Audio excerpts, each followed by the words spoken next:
Good morning, China, and good afternoon, Los Angeles. I would like to begin our global series. Thank you for joining our China real estate market update. My name is Shen Zhang from REMAX 1000. I am the 2020 Co-Vice Chair of Global Business Council. I would like to thank Mindy Ye, our 2020 President, Alex Lee, GBC Committee Chair, Pauline Lam, GBC Co-Vice Chair, and Ying Bird, 2020 Immediate Past Chair of NAR Global Advisory Board, and 2020 Vice Chair of CAR Global Real Estate Forum, Linda Lee, NAR Global Ambassador to China, and all of you to make this virtual meeting possible. Thank you all for your participation in this section. A few housekeeping tips. During this section, all participants will be muted, and should you have any questions or comments, please enter them into the chat box. The host will read your question during the Q&A section of the meeting. Please remember to join our upcoming Global Real Estate Market Trends series in the month of July, August, and September. Please stay until the end of the section for a chance to win gift cards. These gift cards are sponsored by Loan Direct, Joe Lam, and Teresa Nguyen. The section is being recorded and will be available on our YouTube channel, West and Gable Valley Realtors. On October 2018, West and Gable Valley Realtors Global Business Council Committee delegation visited and signed an MOU, Memorandum of Understanding with China Alliance of Real Estate Agency, CAREA, in Beijing. Our goal is to exchange real estate information between China and USA. Today, we're glad to invite our special speaker, Jin Xin, to update us on China. Mr. Jin Xin is a licensed real estate broker in both mainland China and Hong Kong. He earned his CCIM, Certified Commercial Investment Member, designation in 2009. He is the president of International Operation CAREA. Mr. Xi is currently serving as the president of International Operation for Linjin Real Estate Agency, the largest real estate brokerage firm in China. Prior to his current position, Mr. Xi worked for First American Title Company for 12 years and was appointed as Managing Director and President of First American's China operation. Let's welcome Mr. Jin Xin. So first of all, I'd like to thank you, West San Gabriel Valley Realtor Global Business Council, for having me here. It's my honor to be able to participate in this wonderful meeting and share my thoughts and understanding about China's real estate market under COVID-19. And before our presentation, I would like to share with you what has been through and what we are experiencing now in China in light of this coronavirus situation. You know, China is the first country hit hard by the coronavirus back in February of this year. And we officially locked down the city of Wuhan since February 20th of since January 20th of 2020. And we officially sort of restart work by working at home starting February 2nd. At least that's for our company. So we stayed at home for work for about a month. And then we start back to office starting from 25%, then 50%, then 75% in the month of March as a transition. And starting from April, we are fully recovered. For example, I have been traveling around the country at least 2 to 3 weeks a month for the past months of April to June. Actually, I just returned from a trip to Shenzhen, Guangzhou, and Shanghai this past Wednesday. So this is how we have been through. And I'm thinking that US or many other countries, you should expect the similar situation happen maybe 3 months from now. So I'm just trying to share some encouraging news, and things will be fine. We are fully recovered, and I don't see anything preventing us from back to work normally as would have been before. So things will be okay, just to share some sort of confidence with you. And so in my today's presentation, I'm gonna share with you the market, China's pre-sale market, the resale market, the rental market, and the market outlook for the future, what we are expecting to come in for the rest of the year. And the reason for China to break in the resale market into pre-sale, the new home and resale market, is that we are still in the early stage of urbanization. And in China, when we are talking about resale market, unlike US, like you guys are very sophisticated, and 92% of the sort of transaction happen in the resale market, versus in China, countrywide, still 60% of the real estate transaction happens in the pre-sale, the new home market. That is why the new home market is critical to our current situation, and it's important to notice. And we're gonna start from the new home market. As we can tell, the month of February is really slow because the entire country is in lockdown. And in March, it's recovered sort of gradually.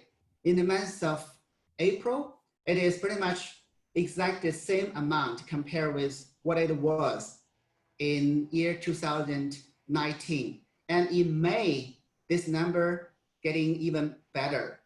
And in January and April, the sales of the new home market combined sales volume is down by 20%. And the key 70 metro areas, we can see that the transaction volume in the month of April, 50% of the key 70 metro area are increasing in terms of transaction volume.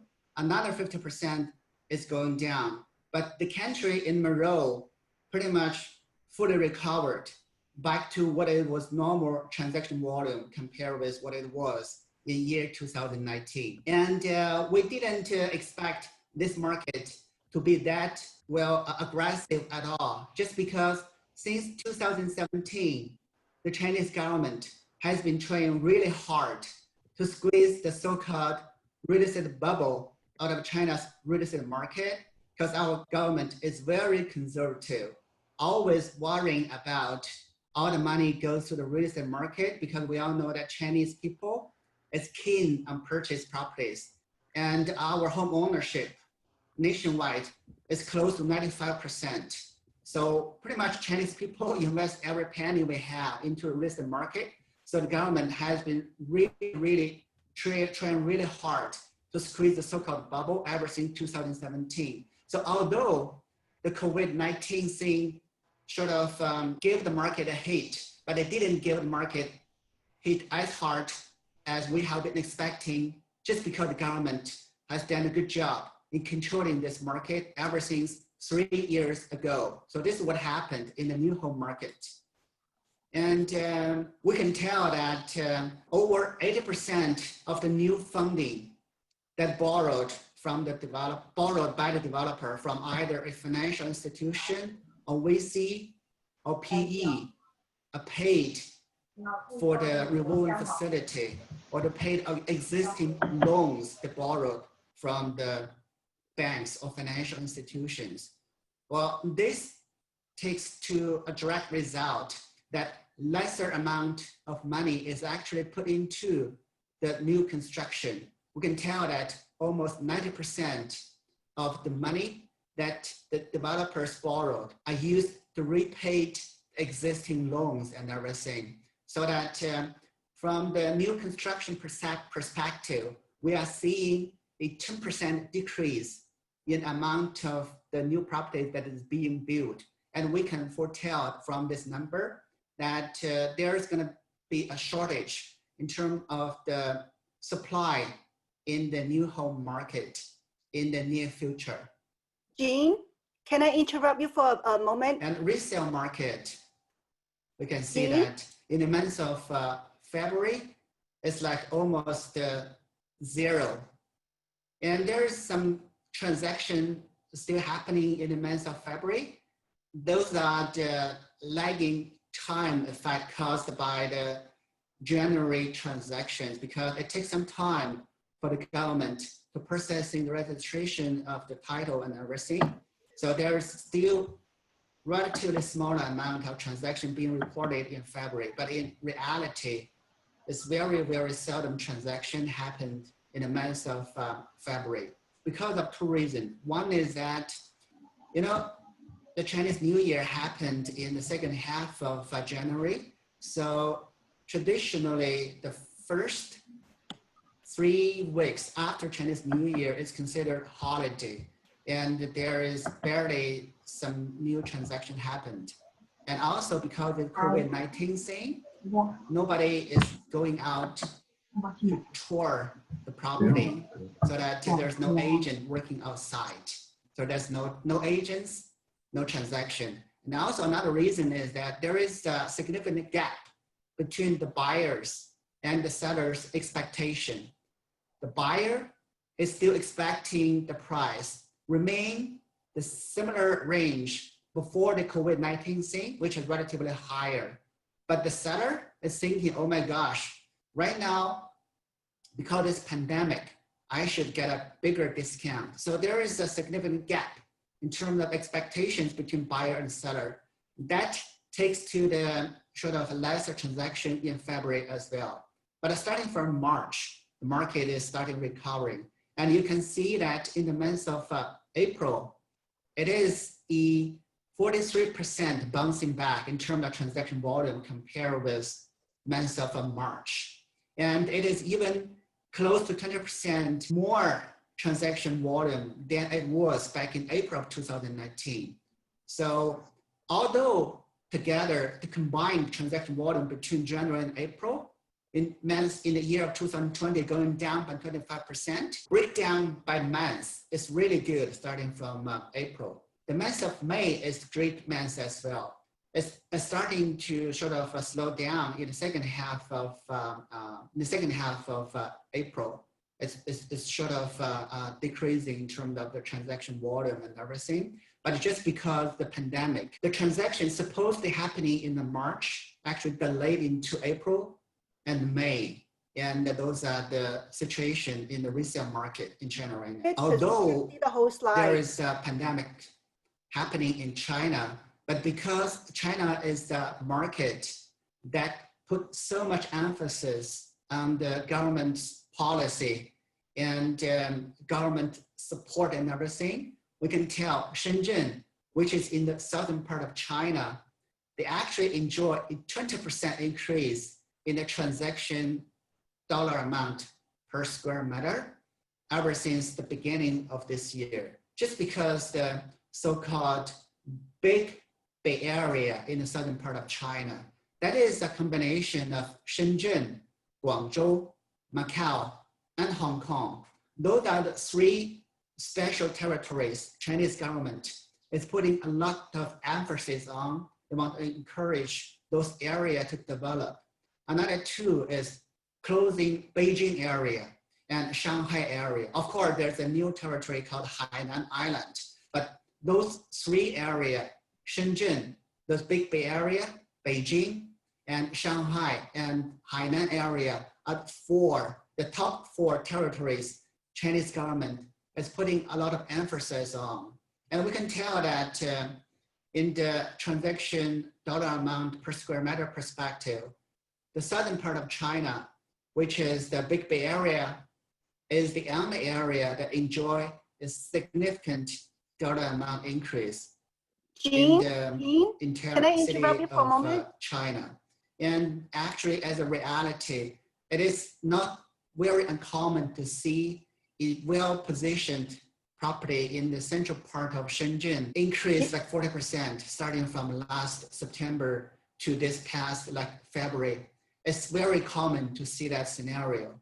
So we can tell that the southern part of China is really the engine for Chinese development in the coming future. The rental market going down in both the commercial segment and the residential segment. The commercial segment is quite obvious to understand because of the social distancing and everything.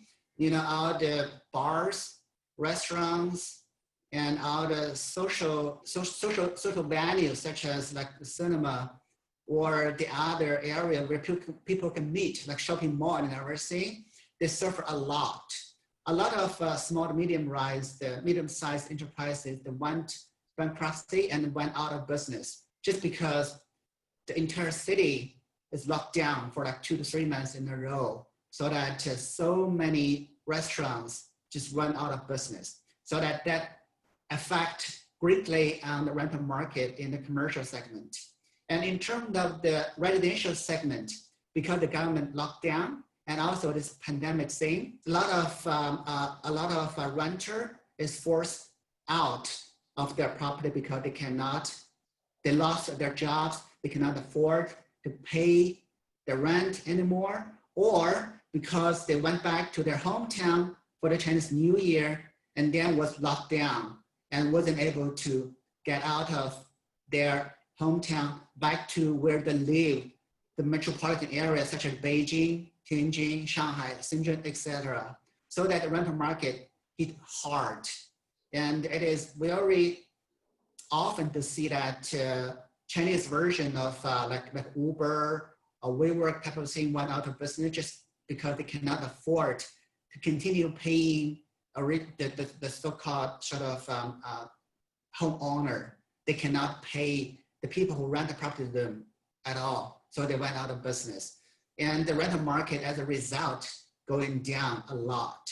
Although starting from May, since great majority of the cities, they have sort of back to normal, and there's no lockdown stuff like that anymore in the most part of China, so that the residential market is starting to recover. But we can still forecast that rental market will remain sluggish for the rest of the year. I think this is going to be the same for US and any other city or any other country as well. We can sort of summarize what we have been experiencing for the past few months. Starting from April, the property market in both the residential, commercial, and rental market sort of enjoy a modest recovery. But because this pandemic still existing, and right now there's a so-called second wave in Beijing, and we are suffering, well, relatively modest from this so-called second wave because it is totally manageable. Like, for example, only 7 cases were confirmed as of yesterday, as a daily sort of increase. But still, there is worrying information about this pandemic. This COVID-19 is spread out in Beijing again. Actually, as a result, right now, it's so hard for us to travel again outside Beijing right now. If you want to go out of Beijing, you have to carry 3 items. One is that a test result of this COVID-19 coronavirus. It has to be proof that you are test negative. Otherwise, you cannot even get on an airplane or get on a train. And second, you need to carry the so-called green code. It is essentially a code that is related with your social security number, your ID, and your phones, tracking where you have been in the past 14 days to see whether you have been involved in the high danger area of the COVID-19. If not, then you are free to leave Beijing, otherwise you have to stay there. And the third criteria is that the city you're gonna visit, they actually welcome you. Actually, they are not locked down. It means that you are allowed to visit. You have to meet those 3 criteria simultaneously before you are allowed to travel. Otherwise, there's no way for you to travel outside of Beijing. And the resale market goes down consecutively for the 2 weeks in May. But this is mainly because it's a sort of a time-lagged results. Things will be even more sluggish in the remaining part of this year. Like starting from July, we're gonna see even sort of a lesser transaction volume. But we shouldn't worry about that because the government has been trying so hard to squeeze the so-called bubble out of the real estate market ever since 2017. So this isn't something that is very, very strange to us. This is something totally within our sort of expectation. So this is what I'm trying to share. And we can expect that more time is needed to close a deal, as we have been experiencing for the past few months. And we can tell that because of this pandemic scene, so many new technology is being developed, like the VR, like the sort of like intelligence visiting, stuff like that. And some habits is gonna still remain even after this pandemic, which is a good thing for the new technology. Only will make us more effective and more sort of more high tech and more user friendly and more sort of sophisticated, which is good for us. And right now, I think the seller expectation is becoming relatively more sort of realistic. They know that pandemic is something real, and if they want to close the deal quicker, they're gonna have to sort of sell for a lower price. And the buyer is for the buyer who is eligible to purchase in China and who has the sort of money to buy that, it's a good time for them to consider that. And we see that the Chinese real estate market is gonna still relatively, stable for the remaining of the year. This is what we have been sort of expecting. And as we can see that from the market data perspective, there is a V-shaped sort of recovery. And the way happens in the February, which we explained the reason, the pandemic, the Chinese New Year, and also the social distancing and everything together. We have that sort of market almost cracked in the month of February, but things get much better since March, and it's going to remain relatively modest and a little bit sluggish for the rest of the year. But generally speaking, it's a modest sort of sluggish, and it's not too bad, it's not too good, it's just so-so as we have been expecting. So this is our market outlook for the rest of the year, 2010, for Chinese real estate market.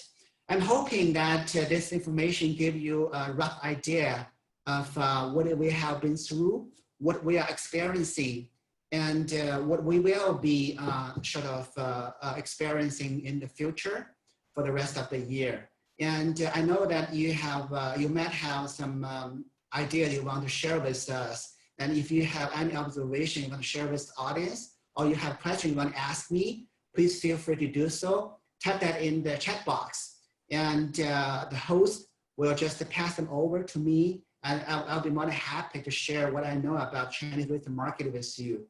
And with that, adjourn my sort of presentation for the day. Again, I appreciate West San Gabriel Valley Realtor Association, Global Business Council for having me here. And we have seen so many familiar faces, Pauline, Linda Lee, and all the good friends from West San Gabriel Valley. And I'm looking forward to talk to you in the Q&A session. Thank you so much. Thank you, Jean, for an informative presentation. So let's move to Q&A. I'd like to introduce Yin for the Q&A. Take it away, Yin. Thank you, Sean. And thank you, Jean, for such a wonderful presentation. We have a few questions for you. The question was, Jean, can you own rental properties in China? And if so, what are the pros and cons of investing in China? Of course, you can own rental properties. As Chinese citizen or as foreigners, you can both do that. And the pros for the owning rental property in China is no reason that you can share the growth of Chinese economy and the sort of growth rate of China's GDP. And if you choose the right rental property, like first-tier cities in China, like Beishang, Guangshen, just like you choose the metropolitan area of San Francisco Bay Area or the Greater Los Angeles area, you can expect to receive a relatively, higher percentage of return. And so those are the pros of the rental property. And the cons of a rental property is that there is a very rare financial support that you should expect to get from the financial institution and the government or from other lending institution, because the government is trying to squeeze the so-called bubble from the real estate market. So the government is discouraging any investment in the sort of real estate market. And the rental market is the thing that Chinese government want to control so that can relatively make it easier for the young graduates to enjoy a affordable rental property units after graduation. So they don't expect you to invest a lot and benefit a lot from this investment at all at this stage, as far as my understanding. Thank you. And the You're next welcome. question. And the next question is there property tax in China? It's a very interesting question because the answer is yes and no, because the Chinese government always select a couple of cities to work as a sample before it sort of spread out to the entire country. So right now, the city of Chongqing and city of Shanghai have selected areas that is adopting this property tax right now as a sort of sample. And it is expected it's going to roll out to the entire country within the next 5 or maybe 10 years. So the answer is yes. In selected cities, we are doing that as a sample right now. And the answer is no, because we're not rolling out to the entire country yet. Thank you. And Welcome. the next question is, how does the 5G technology impact real estate in China and globally? I can tell that, for example, I can give you an example.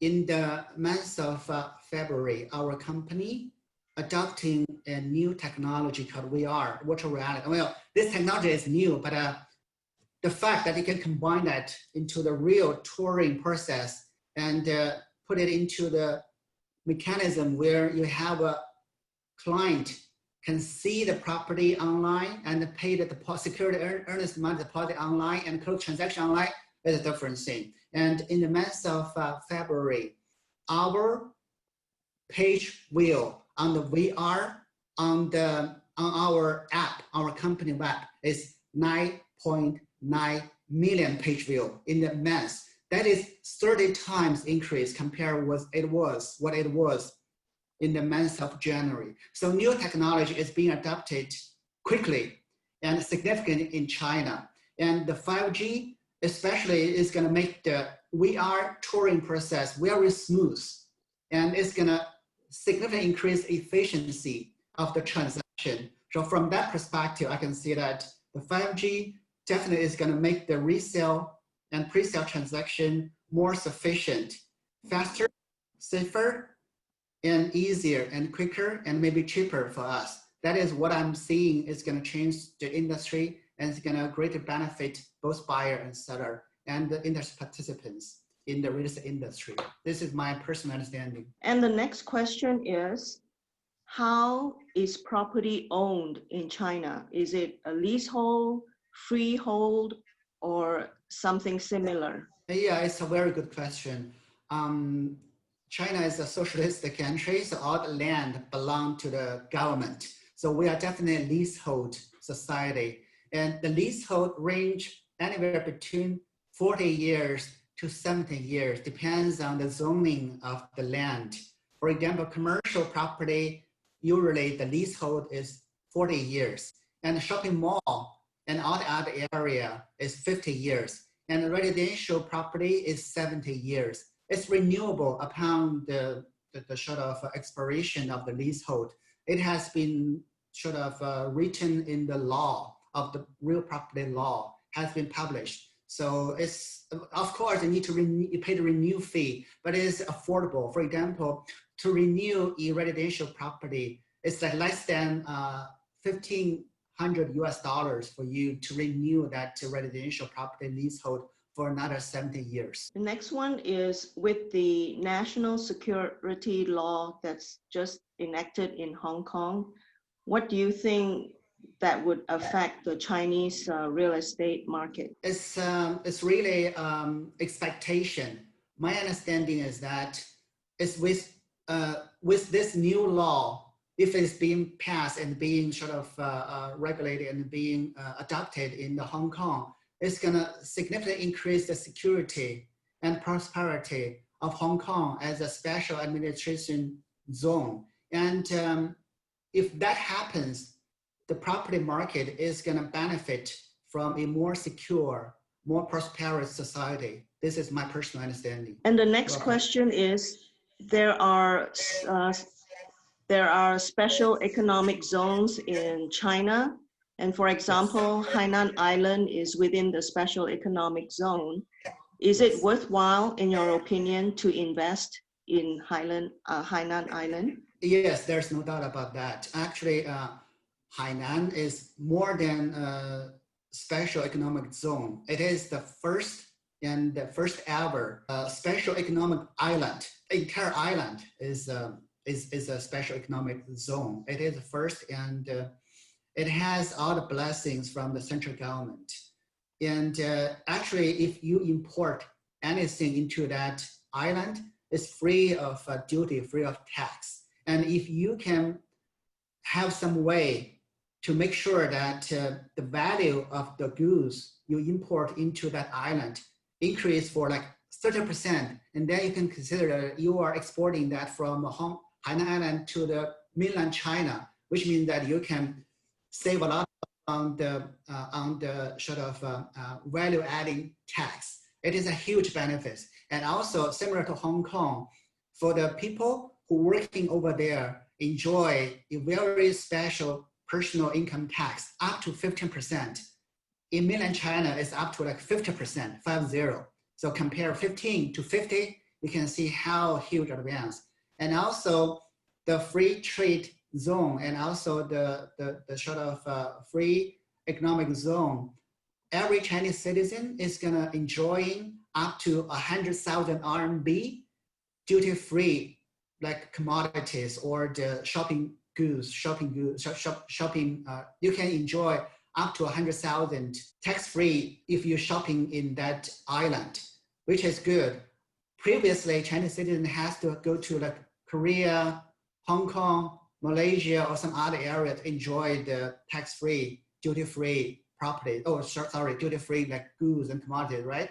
Right now, go to Hainan Island, you get a one-stop shopping for everything. And Hainan Island is the first ever special economic island and has all the blessing from Chinese government, and it's gonna be very prosperous in the future. And if you have the opportunity, I would strongly encourage you to buy a property over there. But although we are thinking that the government is trying to squeeze the bubble over there as well, so it's gonna be very limited. Foreigners will be able to do that. But if you can manage to do it, go ahead. I mean, feel free to do it. It's gonna be very good for you. Well, besides Hainan Island, what do you think of the prospect of the Greater Bay areas? Do you recommend buying in Zhuhai at this time? I mean, Zhuhai is relatively considered, well, second tier in the so-called Big Bay Area of southern part of China. Shenzhen, definitely no doubt, is the first tier in that area. And Guangzhou and Zhuhai is considered relatively like second tier. So that Zhuhai is good because it's close to Macau, but there's no way it's gonna be even closer in terms of the future and prosperity and the potential growth in that area compared with Shenzhen. So, I mean, Zhuhai is good, but if you can find a way to invest in Shenzhen, I think it will be even better. But Zhuhai is good. Thank you. Welcome. With all this investing in China, are there any restrictions for foreign investors when they resell their property in China? Are there any restrictions to that when we want to resell the property? As far as I understand, if you are allowed to purchase the property in China legally, then there is definitely no restriction for you to sell that upon you leaving China at all. First, you need to file to the SAFE. SAFE stands for State Administration of Foreign Exchange, because you know we are a foreign exchange control country.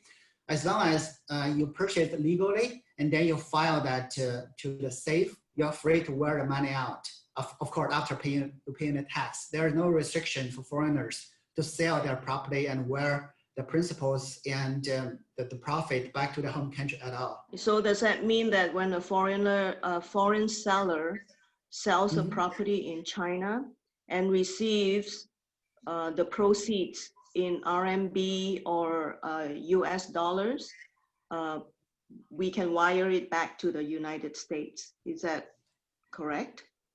Yes.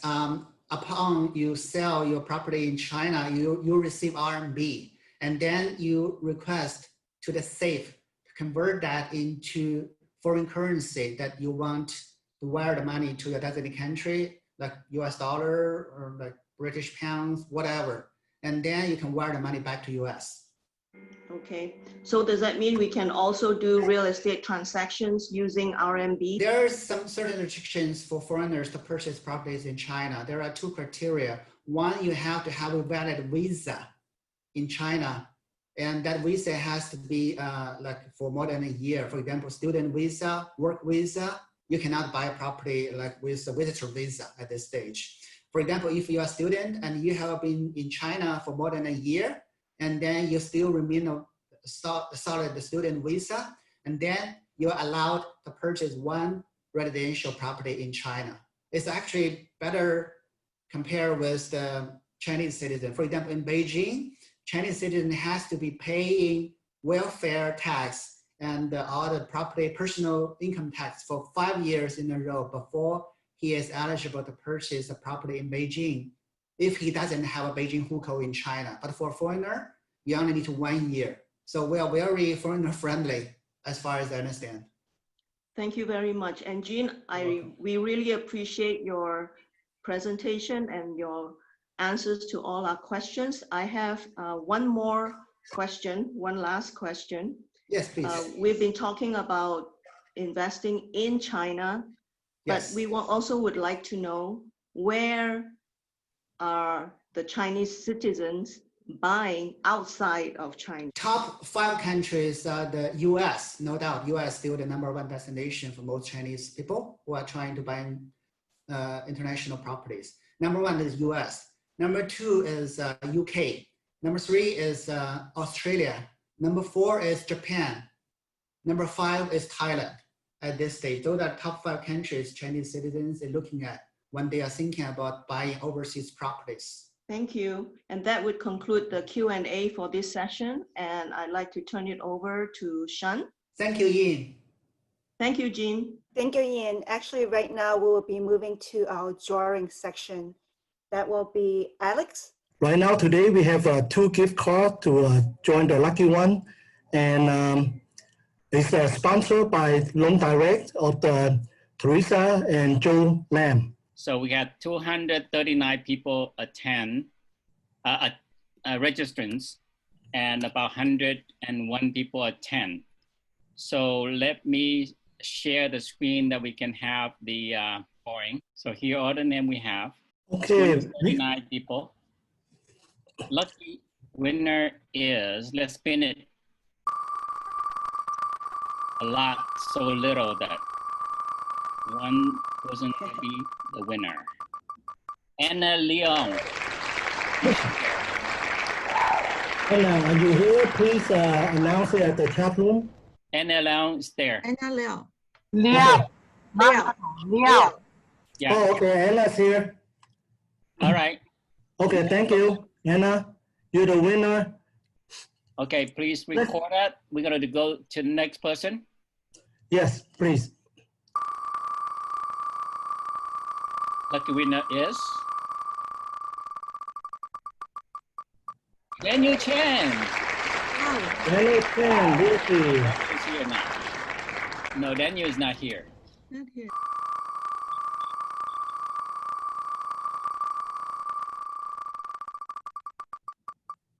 Karen Chen. Daniel Chen. Nope, it's not here.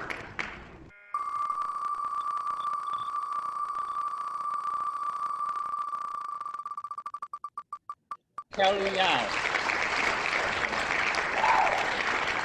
Not here.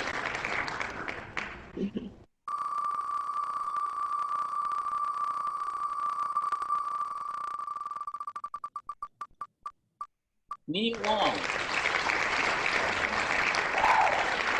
Yeah, I'm here. Yeah, that's it. I'm here. All right. We have 2 winners. Okay. Congratulations. Yeah, Albert. Thank you. Thank you. We will get in touch with you. All right. Thanks. Thank you. Stay safe. Thank you. Thank you. Okay, back to Alex. We thank you for our sponsor today for Loan Direct, and we appreciate all the gift card that they've been sponsoring our series so far. And right now is back to you, son. Thank you, Alex. So on behalf of the West Singapore Valley Realtors, we thank you, Mr. Shi, for your presentation. And our sponsor, Joe Lam and Teresa Newland from Loan Direct, again, for your generous gift. Our 5th Global Series is Friday, July 10th at 5 p.m. Pacific Standard Time. Our special speaker is from Malaysia, Mr. Eric Lim, immediate past president of Malaysian Institute of Estate Agents. His topic is real estate market trends and economic outlook in Malaysia. Thank you everyone for joining our section today. This section is now adjourned. Stay safe, stay healthy. See you next time.